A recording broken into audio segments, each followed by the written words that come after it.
ये कहानी शायद हम सबकी है। एक ऐसे जाल की जिसमें हम कभी ना कभी कहीं ना कहीं फंसी जाते हैं।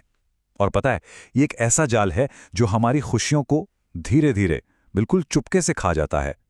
तो चलिए आज इस जाल के अंदर झांक कर देखते हैं। एक सवाल है, क्या सच में तुलना किसी की खुशी छीन सकती है? जरा एक पल के लिए सोचिए, क्या कभी ऐसा हुआ है कि किसी और की कामयाबी देखी और अपना मन उदास हो गया? अगर हाँ, तो यकीन मानिए ये कहानी बहुत कुछ सिखा सकती है। तो कहानी है नंद गांव के एक लड़के विवान की। विवान जो बहुत मेहनती था, सपने भी उसके काफी बड़े थे, सब कुछ ठीक था, लेकिन उसकी एक आदत थी जो उसकी सारी मेहनत पर पानी फेर देती थी। और वो आदत थी हर किसी से हर बात पर खुद की तुलना करने की। जैसे कि एक दिन उसके दोस्त ने एक नई बाइक खरीदी। अब विवान को खुश होना चाहिए था, है ना? पर वो दुखी हो गया। अचानक से उसे अपनी पुरानी साइकिल बहुत छोटी, बहुत बेकार लगने लगी। और फिर आता था सोशल मीडिया का दौर। इंस्टाग्राम पर किसी दोस्त की वेकेशन की फोटो दिख गई और बस हो गया काम। विवान कई दिनों तक बेचैन रहता, बस यही सोचता रहता कि उसकी अपनी लाइफ कितनी कितनी बोरिंग है। और ये सिर्फ बड़ी बड़ी चीजों की बात नहीं थी। सोचिए, क्लास में किसी को उससे सिर्फ 2 नंबर ज्यादा मिल गए और विवान का मूड कई दिनों तक खराब रहता। मतलब ये आदत उसकी सोच में इतनी गहरी उतर चुकी थी। एक दिन उसके एक दोस्त आरव ने उसे एक बहुत गहरी बात समझाने की कोशिश की। उसने कहा, विवान, तुम दुखी इसलिए नहीं हो कि तुम पीछे हो, तुम दुखी इसलिए हो क्योंकि तुम दूसरों को खुद से आगे देख रहे हो। पर सच तो ये है कि उस वक्त विवान को ये बात समझ ही नहीं आई। और फिर वो दिन आया जब विवान को अपनी इस आदत से आमने सामने टकराना पड़ा। मौका था स्कूल की एनुअल कॉम्पिटिशन का, और इस बार विवान जीत नहीं पाया। वो घर आया और बहुत रोया। तब उसकी माँ उसके पास बैठी और बहुत धीरे से एक ऐसा सवाल पूछा जिसने विवान की पूरी सोच को हिलाकर रख दिया। उन्होंने पूछा, बेटा, तुम्हारा दुख तुम्हारे हारने का है या किसी और के जीतने का? इस सवाल पर विवान एकदम चुप हो गया। सन्नाटा। शायद पहली बार उसे ये एहसास हुआ कि उसे अपनी हार उतनी नहीं चुभ रही थी जितना किसी और का जीतना चुभ रहा था। और ये खुद को समझने की तरफ उसका पहला और सबसे बड़ा कदम था। कुछ दिनों बाद एक स्कूल ट्रिप उन्हें एक ओल्ड एज होम ले गई और वहीं विवान की मुलाकात हुई एक बुजुर्ग पेंटर से, सरनाथ जी। उनके हाथ कांपते थे, आंखें भी धुंधली थीं, पर उनके चेहरे पर एक ऐसी शांति थी जो बहुत कुछ कह रही थी। कमरे में करीब 40-50 पेंटिंग्स लगी थीं। विवान ने बड़ी उत्सुकता से पूछा, सर, इनमें से आपकी सबसे बेस्ट पेंटिंग कौन सी है? सरनाथ जी बस मुस्कुराए और बोले, बेटा, अगर मैं किसी एक को बेस्ट कह दूंगा तो बाकी सब अधूरी नहीं हो जाएंगी। सच तो यह है कि हर पेंटिंग अपने आप में पूरी है, अपने आप में मुकम्मल है।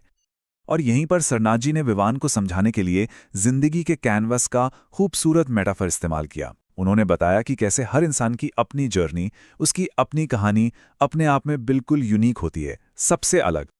उन्होंने समझाया, देखो बेटा, हर किसी की जिंदगी का कैनवस अलग है, उसके रंग अलग हैं, उसका ब्रश अलग है, और तो और किस्मत का स्ट्रोक भी अलग है।